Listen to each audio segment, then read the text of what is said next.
Magandang umaga. Napakaganda po nung ating ginamit. How great is our God.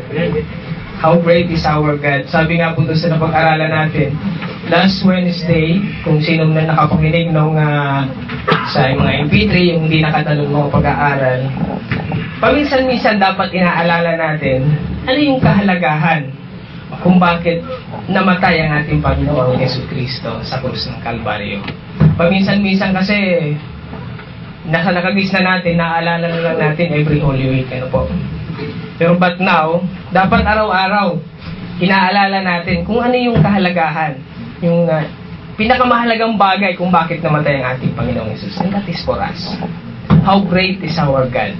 Di po ba? Kasi siya yung nagbigay, nag-alay ng kanyang sariling buhay upang tayo magkaroon ng kaligtasan. Siya na mayaman, naging mahirap upang tayo maging mayaman sa mga espiritual na bagay. Napakasarap na alalahanin kung ano po yung mga bagay na ginawa ng Diyos sa atin. Let's pray. Hallelujah, Lord. Muli po, Panginoon, maraming salamat sa umagang ito. Kaninang umaga pa lamang, binusog mo na kami ng mga salita mo, Panginoon, sa mga pamagitan ng mga pag-aaral.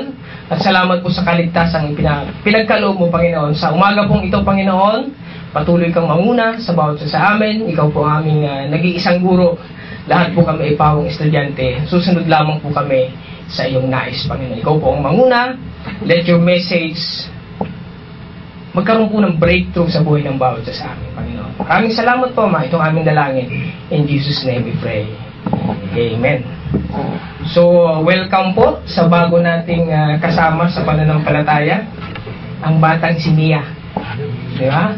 Sa hindi natapos yung buwan ng January, nakasama natin yung bata sa pananambahan. And praise God, at mas marami pa na darating. Diba? Nabasa natin yung ating scripture sa Titus. Kung mayroong Timothy, mayroong Titus. Meron po tayong 1st and 2nd Timothy, hindi lamang sa Bible, kundi dito sa ating simbahan. May 1st and 2nd Timothy, so Ate Jan, maganda po yung pangalang Titus. ang ibig po sabihin ng Titus, honorable. Honorable. Yun ang ibig sabihin ng Titus. And sa buhay mismo ni Titus, ng ating yung sinulatan, kumbaga, sinulatan ni Paul, siya ay hindi siya Hudyo.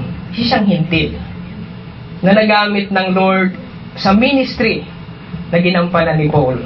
Kasama siya dun sa naroroon siya nung time na hinahatulan si Paul sa Jerusalem.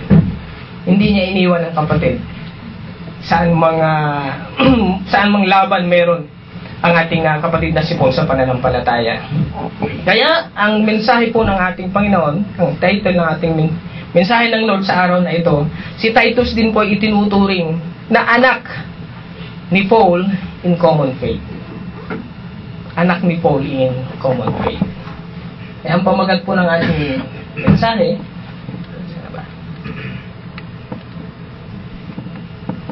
GCC, or Goals of a Christian Church. Kaya po nabanggit kanina, dapat alalahanin natin kung ano yung ginawa ng Lord para sa atin, upang magsilbing yung driving force natin, upang gawin natin ano ba yung goal ng isang Kristiyano. Nadaanan na natin yan.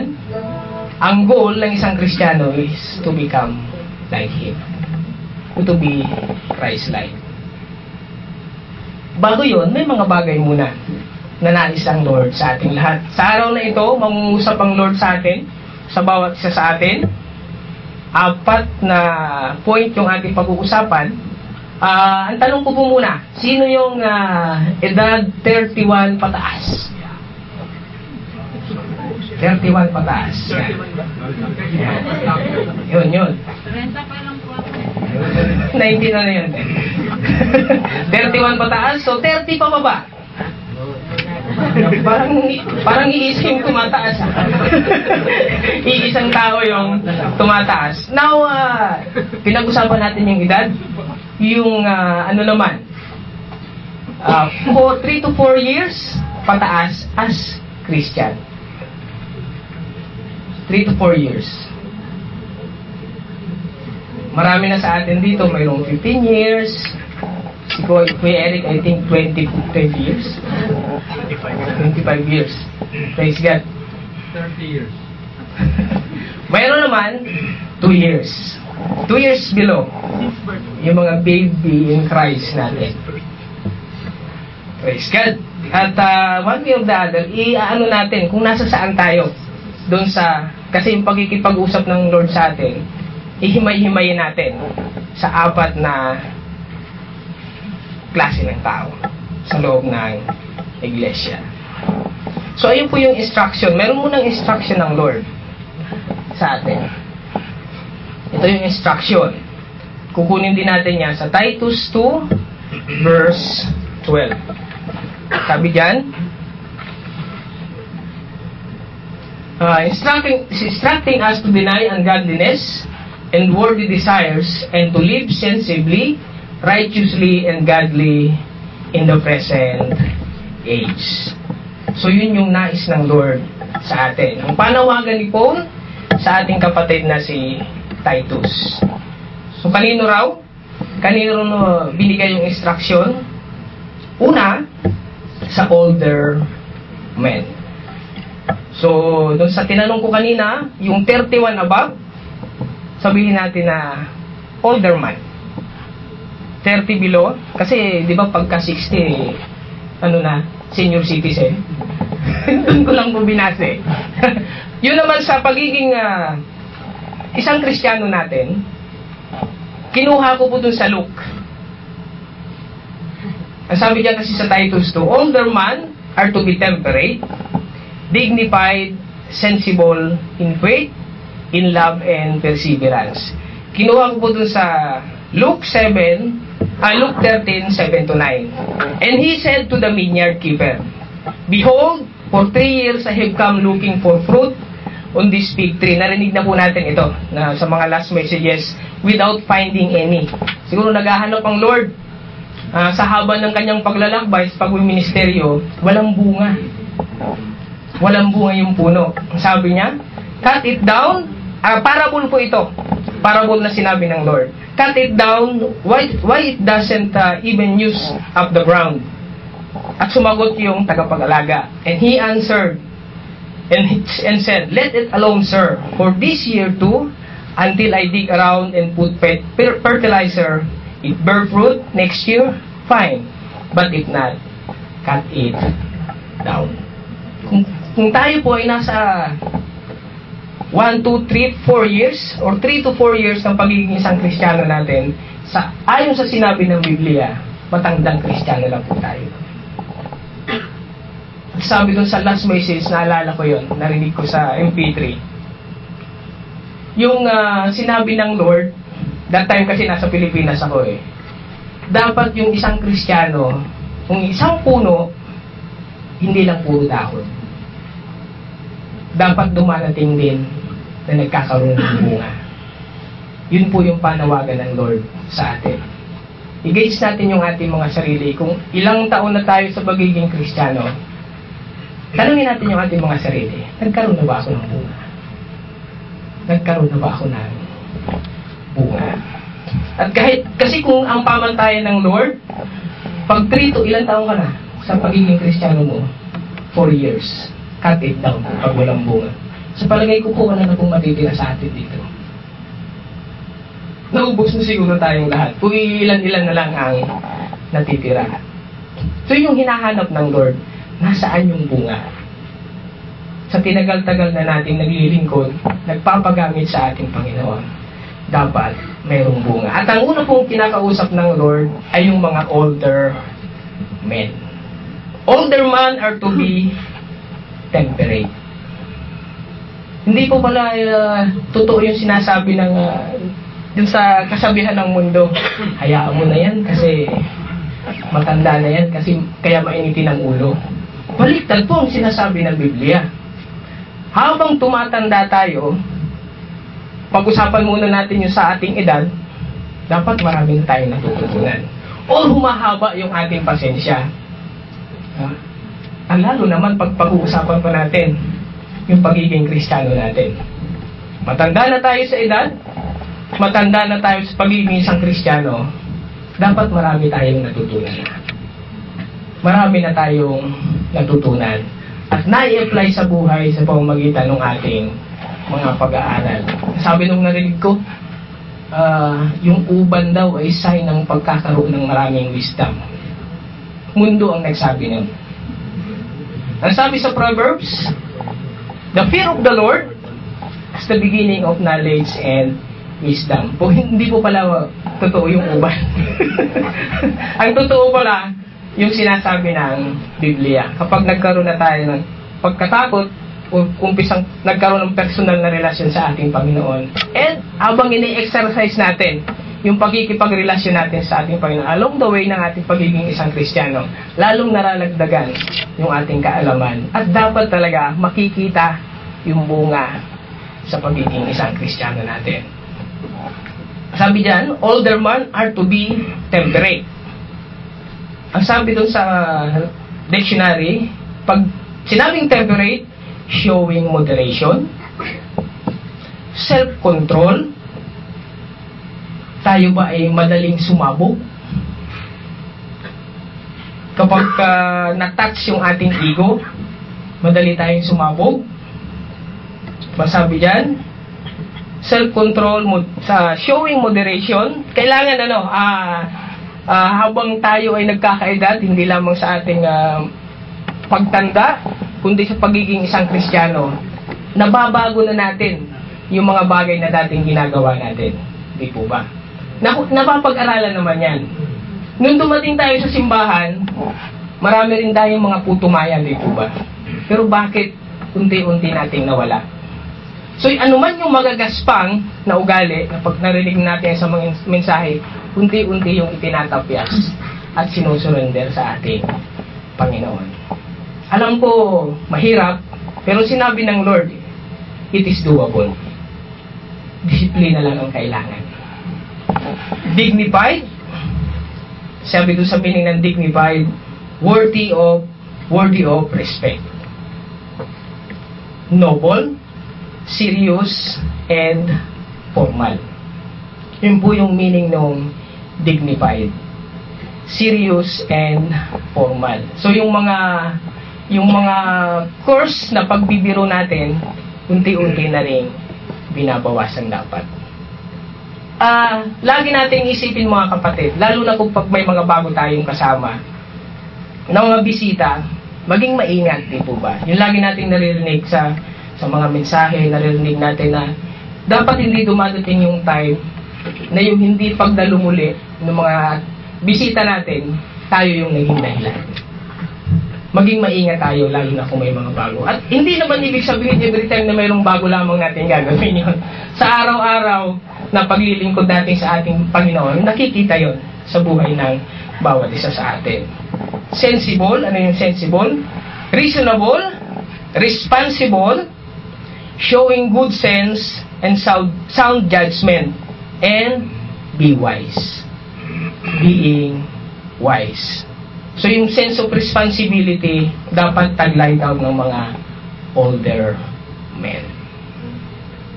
Kaya paggawain na, dapat naririto na upang maging mabuting halimbawa tayo sa ating mga anak. Pag sinabing sound, kasi nabanggit niyang sound in faith, in love, and in perseverance. Pag sinabing sound, di ba, na safe and sound. Salamat po at nakarating kami, safe and sound. Ano ba yung ibig sabihin ng sound doon? Ligtas at may tunog? Ligtas at may tunog? Ang ibig po sabihin nun, free from damage. Free from damage. So every time na ipinapakita natin yung ating pananampalataya sa Lord, yung ating perseverance, yung ating pagmamahal, hindi nakakakitaan ng damage. Hindi napupulaan yung mga ginagawa natin, kundi purely love, yung pagpapakita ng, sabi nga, pagtsatsaga. Yung mga ginagawa nating pananaway, okay naman yan eh. Pero gamitin natin yung mga magagandang salita na hindi offending, hindi po ba? Sabi ko nga, kapag tayo ba ay nawala na dito sa iglesia, ano yung maiiwan nating legacy. Ang sarap palalahanin na pag lagi nating nauulit yung pangalan ni Kuya Neil. Di ba? Narinig natin yung sabing, hinay-hinay, basta kanunay. Pagka umpisa na ng pag-aaral, mga kapatid, aral tayo, aral. Di ako narinig na lang namin sa kwento. Ako especially, hindi ko na po inabutan, pero naging inspirasyon po sa ating lahat. Na habang tayo nagko-correct, nakikita yung pagmamahal pa rin. Yung perseverance sa pagbibigay ng... And lahat naman tayo nagdaan doon, pero ang panawagan nga ng Lord, baguhin, unti-unti. Yun po ang panawagan ng Lord sa atin. Bilang tao, dapat may natutunan na tayo sa buhay, lalo naman sa pagiging isang Kristiyano.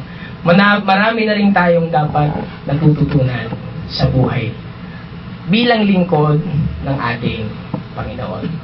So una po, yun ang panawagan ng Lord sa mga older man. Nabanggit na po, tumaas kayo ng kamay, alam nyo na po kung saan kayo bilong. Amen? Ngayon naman, ang pag-usapan natin ay ang older woman.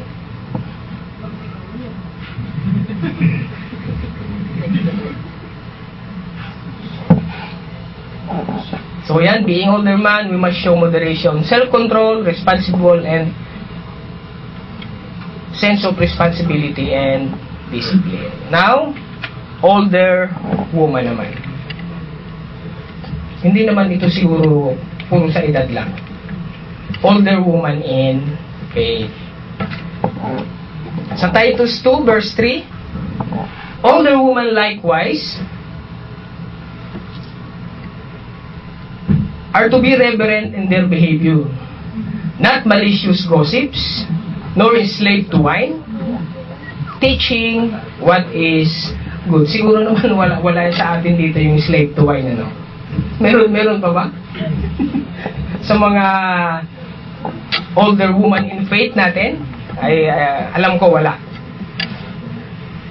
Ito yung panawagan naman ng ating Panginoon sa mga kababaihan natin. Ang maganda, teaching what is good.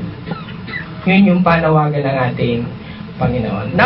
Napakahalaga po pala yung role na ginagampanan ng mga ating older woman in faith. Kagalang-galang and good example para sa ating mga kabataan. And makikita natin yan, may mga example tayo na makita sa Biblia. Ang pinakauna na naging yung pagkakaroon ng yung submission sa kanyang asawa, wala tayong ibang example kundi si Sarah. Ang tawag niya nga po sa kanyang asawa ay master, di po ba? Pero hindi ko po sinasabi na yun din ang itawag natin sa ating mga asawa. Kundi yung ginagampanan ng isang asawa na Okay talaga?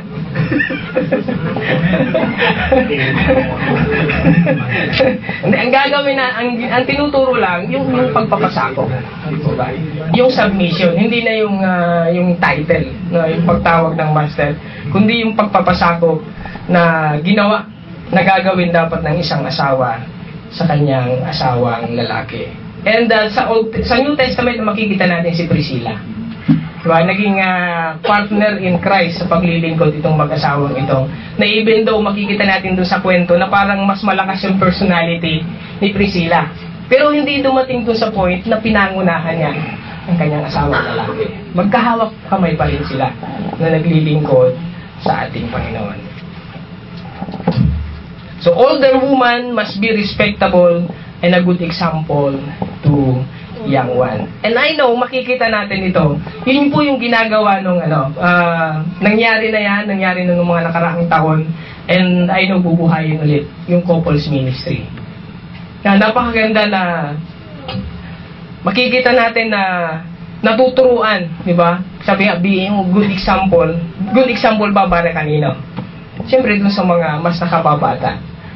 Para maging submissive din naman sa kanilang mga asawa.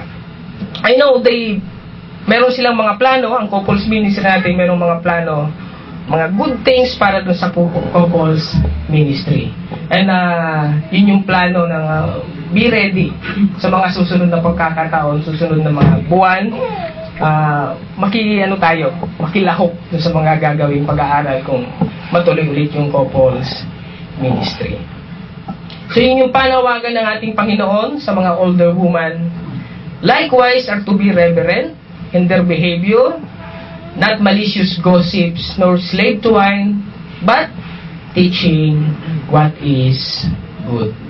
Dapat po yun yung makikita sa atin. So kung tayo ay 4, lampas na ng 4 sa pagiging isang Kristiyano natin, ating mga kababaihan, kailangan ay kakitaan tayo ng mas mabubuting bagay na hinahanap ng ating Panginoon sa atin. So the woman must be respectable and a good example to the young ones. Now, pag-usapan naman natin ang young man. Sino yung mga tumaas hanggang kamay kanina? 30 below? Or yung mga 1 to 2 years as Christian. Sa Titus 2 verses 6 to 8, likewise, ito yung panawagan ng ating kapatid na si Paul kay Titus, urge the young men to be sensible. In all things, you yourself to be an example of good deeds, with purity in doctrine, dignified, sound in speech, which is beyond reproach, so that the opponent will be put to shame, having nothing bad to say about us. So ito po yung mga nabanggit kanina. Sensible, yung purity in doctrine, dignified, sound in speech, upang yung kalaban daw ay hindi makapenetrate sa atin. Upang mapagtagumpayan natin yung mga bagay na ginagawa natin patungkol sa paglilingkod sa ating Panginoon. Paul admonished to Titus to be a good example for the young man. Urge them to be sensible, reasonable, responsible, and showing good sense, sound judgment, and wise, and let the young man do the same. So, ayun po ang panawagan ng Lord sa ating lahat. Di ba, narinig natin sa mga pag-aaral, we are all leaders here. Lahat po tayo ay leaders. Naririto lamang yung, nagkakaroon lamang tayo ng mga nakatalagang leaders para in order ang ating simbahan. Pero tayo pong lahat, sa panawagan ng ating Panginoon through Moses, hindi tayo tinawag upang maging buntot, kundi tinawag tayo upang maging ulo ng iglesia. Mag-lead ng mga kaluluwa patungo sa paanan ng ating Panginoon. Be a godly man that will lead our partner to be more closer to God. Don't just be a Christian boy. May nabasa po ako kanina, yun yung ipinost kaninang umaga pagbukas ko ng aking tab. Yung kaibahan ng godly man at ng Christian boy. Yung godly man, yung Christian boy daw, yung parang routine na lamang sa kanya. Dumadalo sa gawain, kasama nung kanyang sinisinta, nagiging routine na lamang. Pero yung godly man, ang godly man daw, siya yung naglalapit sa kanyang partner to be more closer to God. So sa mga kababaihan, ang pipiliin natin yung godly man. Huwag lamang yung Christian boy. Being faithful sa ating mga partner sa buhay, nagre-reflect yun sa faithfulness na ibinabalik natin sa ating Panginoon. Yun po yung panawagan ng Lord sa mga younger man, and panawagan din po naman lahat. Kasama po tayo. Ako belong na ako dun sa older man. Kasama tayo dun. Kasi yung pagiging tapat natin sa ating mga partner sa buhay, nagre-reflect yun dun sa katapatan na ipinakikita natin sa ating Panginoon. It makes sense po ba, mga kapatid? Kasi kung paano tayo nagiging tapat sa ating mga partner, kung hindi tayo tapat sa ating mga partner, paano mo masasabi na tapat tayo sa Lord? Doon pa lamang sa partner natin sa buhay, kinakikita na tayo ng unfaithfulness. So be faithful be faithful sa paglilingkod sa ating Panginoon. Kasama na dun sa pagbibigay natin ng faithfulness sa ating mga partner sa buhay. Younger man must have the sense of responsibility and be example of good deeds. Kasama na nga po yung pagiging faithful sa ating mga asawa. Kasi hindi tayo kakikitaan ng faithfulness sa paglilingkod sa Lord kung ang pamilya mismo natin hindi natin binibigyan ng pagpapahalaga at faithfulness.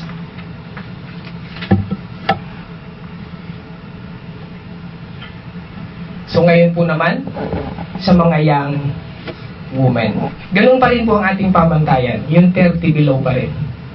30 below pa rin. Panawagan yan ng ating kapatid na si Paul, Titus 2, verses 4 to 5, so that they may encourage to love their husbands, to love their children, to be sensible, pure, workers at home, kind, being subject to their own husbands, so that the word of God would not be dishonored. Kung hindi po natin ito ginagawa, yung mga nabanggit na ito, yung pagpapasakop na ginagawa ng mga asawang babae sa kanilang mga asawang lalaki, the word of God will be dishonored.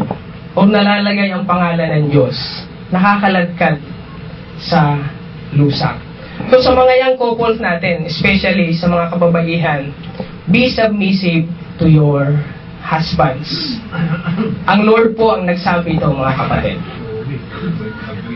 Sa mga singles po natin, ng mga kababaihan, ano po ba ang pwedeng ipayo natin? Be submissive to the Lord.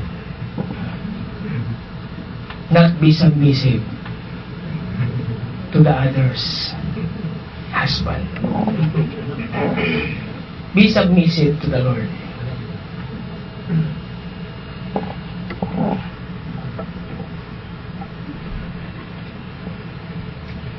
Kasi hindi naman yata tama na kung sa iba ka nagsasubmit. Diba? Kung single ka hanggang ngayon, hintayin mo kapatid, ibibigay yun ng ating Panginoon. Ang sabi nung sa nabasa ko, God uses your seasons of singleness to prepare you for what is to come.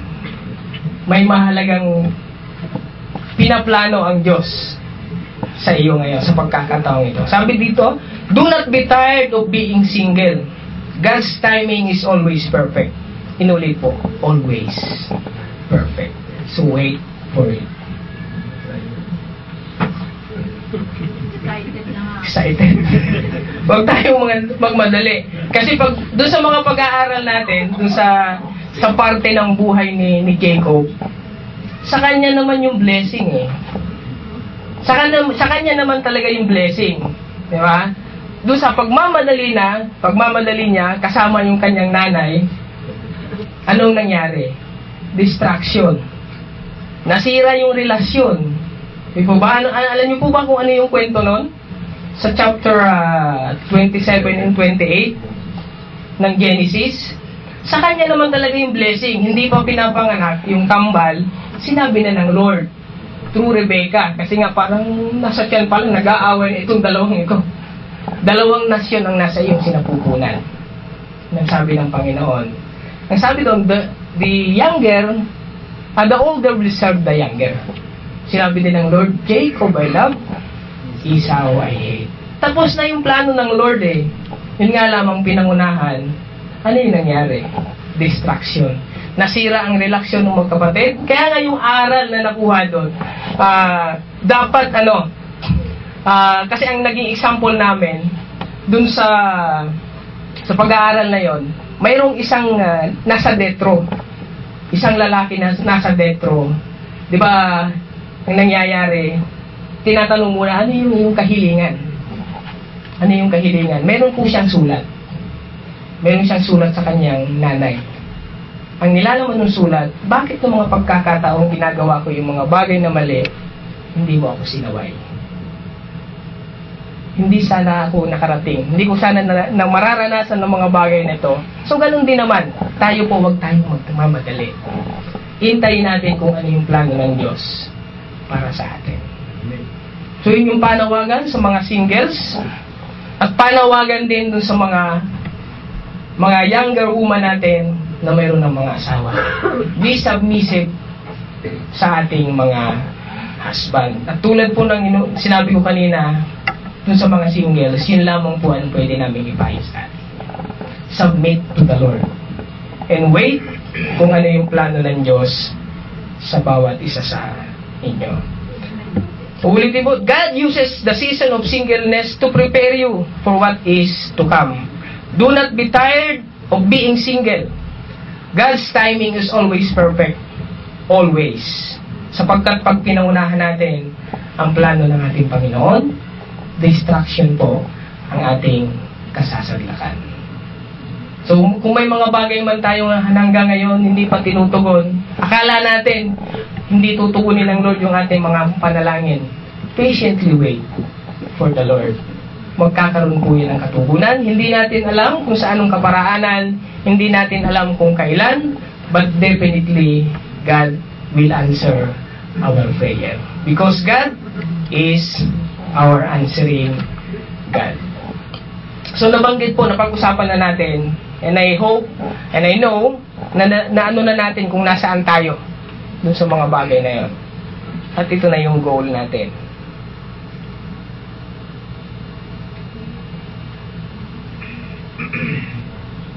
Ito na yung goal na pinag-uusapan natin kanina. Yung title ng ating mensahe, GCC, or Goals of a Christian Church. Tayo pong lahat ay church. We as a Christian, tayo po yung templo ng banal na Espiritu. We are the body of the church. Ang ating Panginoon ang siyang ulo. Ang goal ng isang Kristiyano, nothing less than Christ to become like Him. Or to be Christ-like. Sa Titus 12:13-14, looking for the blessed hope and the appearing of the glory of great God and Savior, Christ Jesus, who gave Himself for us to redeem from every lawless deed and to purify for Himself a people for His own possession, zealous for good deeds. So ang hinahanap po ng Lord sa atin, yung mga bagay na ginagawa natin na magkakapagbigay ng gloria sa Kanya at magbibigay ng kapakinabangan sa kingdom ng ating Panginoon. Nag-redeem sa atin mula sa kadiliman at dinala tayo sa liwanag. Nung dinala na tayo sa liwanag, dapat ilaw din ang dala-dala natin. Hindi na dilim. Yun po ang panawagan ng Lord sa bawat isa sa atin. We as Christian church must live a life as if we were going to our home. Alin ba yung home natin? Our home is heaven. Sabi nga po sa mga pag-aaral natin, makita sa buhay natin yung pagiging isang Kristiyano. Isang Kristiyano na papuntang langit. So yung mga bagay na ginagawa natin na alam naman natin sa sarili natin yan eh. Kaya bago natin gawin yung mga bagay na gusto natin gawin, tanungin natin muna ang ating mga sarili. Yun yung magiging gauge natin. Kapag ginawa ko ba ito, makakapagbigay ba ito ng gloria sa ating Panginoon? Or ako lang ang mag-glorify? Yun yung magiging gauge natin. Ano man yung gagawin natin na paglilingkod sa ating Panginoon, ang laging glory ay balik sa ating Panginoon. Hindi po sa atin.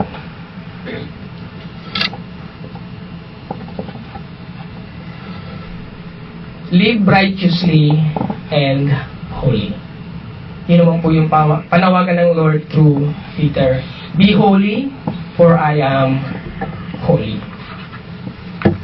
The Lord is speaking to all of us to be matured in faith, to show sense of responsibility and discipline, the way we speak, the way we act and think.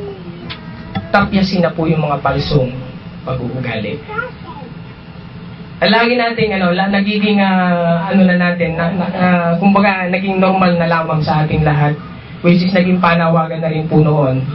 Na kapag po mayroong tumatayo dito sa harap ng mga kapatid na nagpapasalamat, wag po natin pagtatawanan. Kasi idinideclare niya yung glory ng Lord eh. Tapos parang kakantyawan. Sa susunod po, hindi na yung tatayo yung kapatid. Kasi mahihiya na eh. Alam ko po hindi tayo excuse lahat.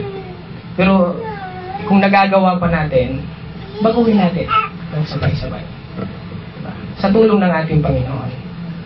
Napakahalaga na yung mga bagay na maging sensitive tayo sa mga bagay na ginagawa natin. At tulad ko na nabanggit ko na rin kanina, be in our prayer at maging responsibility po natin lahat. Nanawa kapag mayroon tayong mga bisita na yung hindi nila muling pagbalik ay tayo po ang naging dahilan. Kasi mayroon silang nakita sa atin. Kasi ang mga bisita po, yung mga bago natin nakakasama, maano po sila, observant po sila. Kapag may nakita sila sa atin, parang ganito rin yung ginagawa sa labas. Parang wala naman yata ang pinagkaiba. Hindi po ba? So maging sensitive po tayo sa mga bagay na yun. Dapat ang magiging resulta ng pagpunta nila dito ay magkaroon sila ng eagerness na muling bumalik. Dahil napakita natin sa kanila yung pagmamahal, napakita natin sa kanila yung hospitality, and I know, nagagawa naman natin lahat. Pero we can give more. Di po ba? Huwag nating hayaan na tayo yung maging dahilan sa hindi na muling pagdalo ng mga bisita natin sa mga susunod na pagkakataon. Di po ba?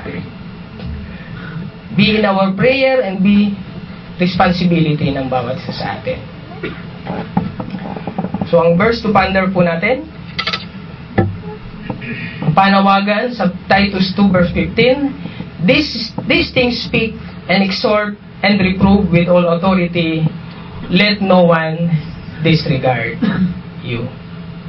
So, ang Panginoon po ang nananawagan sa ating lahat. Ang challenge po ng Lord, let us challenge ourselves to press forward for the mark, for the prize of the high calling of God in Christ Jesus. So, i-attain po natin yung pinaka-goal ng bawat isa sa atin. Yung goal na, dun sa goal na sinabi kong nabanggit kanina, to be Christ-like, tayo pong lahat ang kinakausap ng ating Panginoon. Pero individually, dapat mayroon po tayong goal na gustong maabot.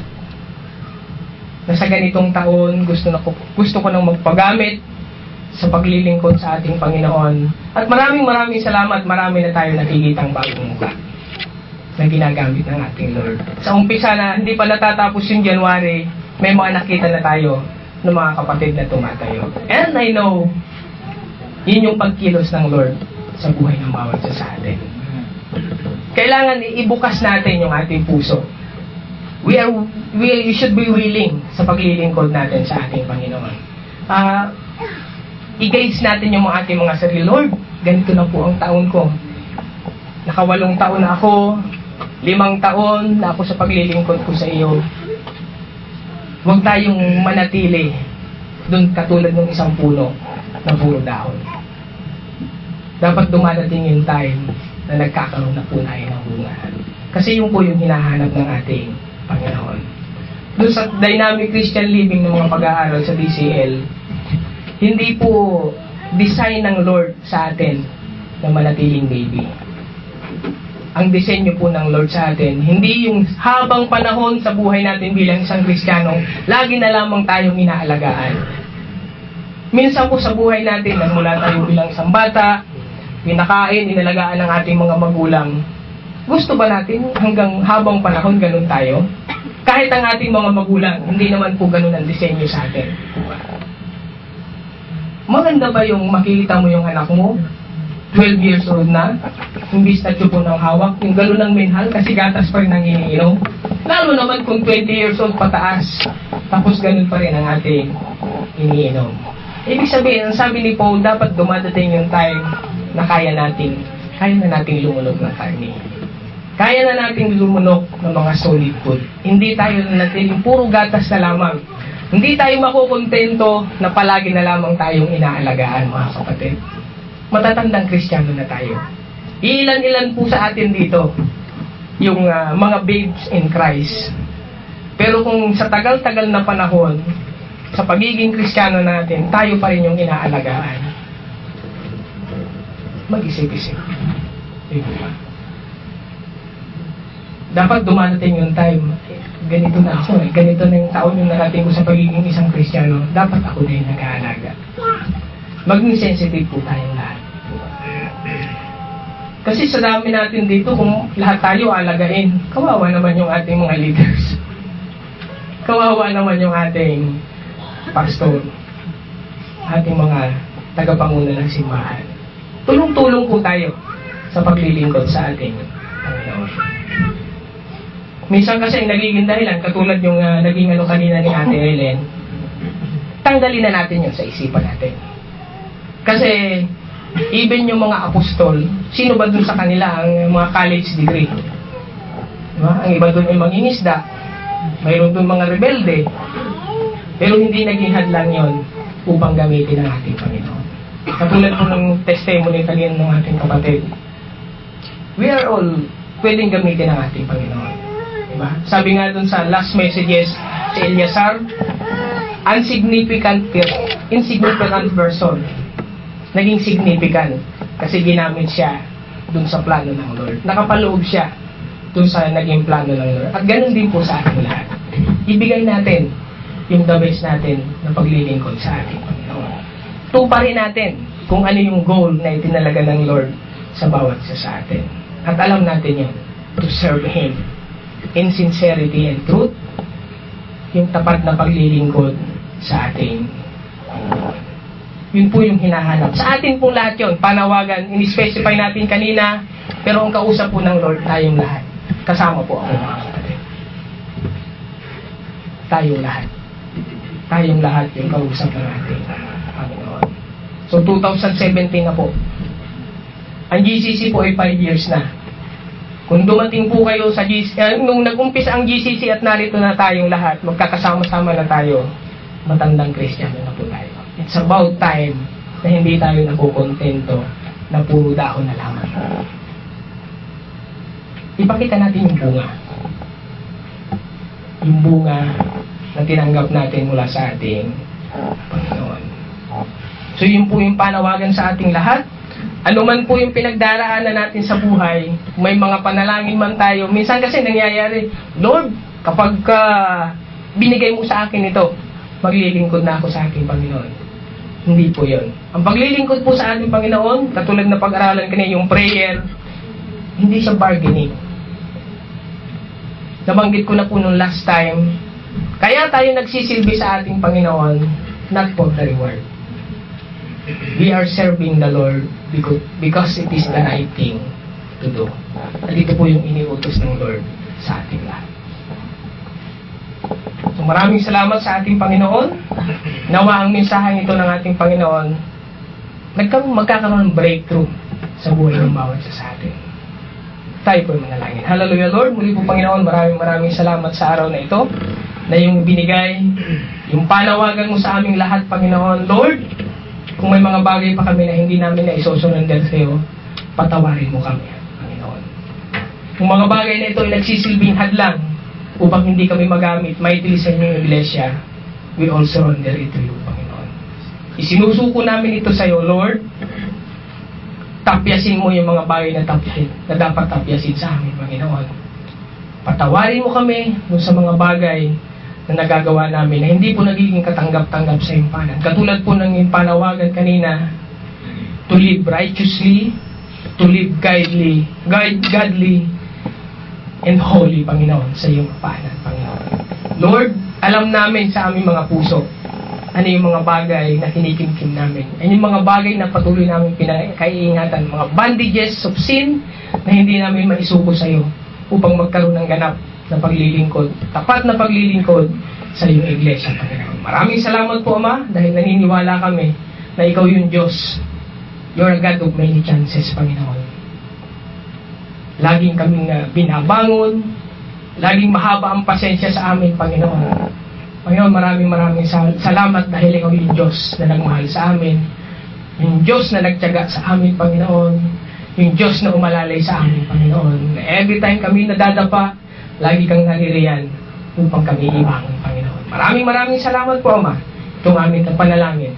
In Jesus' name, Amen.